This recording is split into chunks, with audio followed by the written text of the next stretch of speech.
Here's another method on how to get out of zip ties. There are many different scenarios and methods. I'm going to use my belt in this one. Take off your belt and tuck it under your hand that's zip tied to the chair and loop it over. This may take some time, but stay persistent until you get it. Once you finally get it over, you can then secure it to the other end of the belt.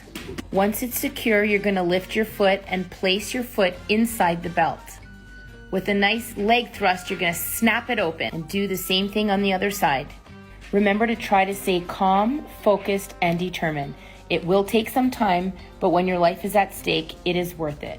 Stay safe, guys. This is how you get out of duct tape. Right, I'm duct taped. I want you to open your hands just slightly if it's really tight and just drive your elbows into your rib cage, just like this. And it's out. This is how you get out of a chokehold. The person has you up, let's say, against the wall like I do. I want you to raise one arm in the direction you want to go, twist, drive the elbow in, and just run. If you can also strike them on the way out, but you don't have to. Just get away as fast as you can. I'm getting a lot of questions about being duct taped to a chair with several layers of duct tape on my wrists and ankles. I always say it's all about technique. First, I try by punching out at the elbows to try and create some slack or a tear. If you can't tear it, just keep trying to create some slack so you can get out without the tear. As you can see, I slid right out because I was so sweaty. Try the same method on the other side, or even use your teeth to try and tear it.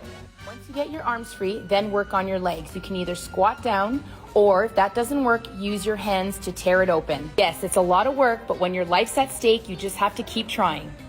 The important thing you have to remember is that when the rope is being put on, try as hard as you can to separate your hands to create a wedge and some space.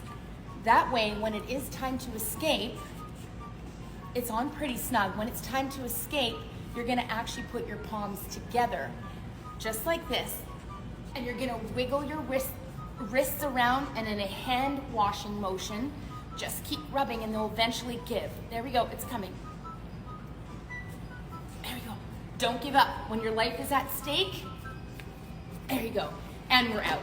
Stay safe.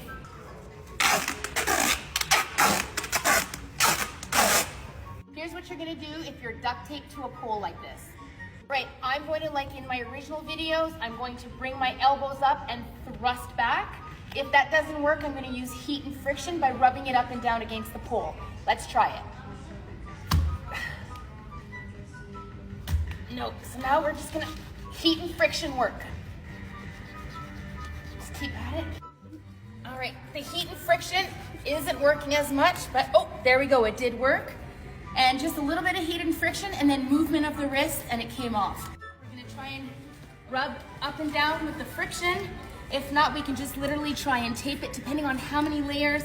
This got about 7, 8 layers. All you need is one tear. And there you go, one tear.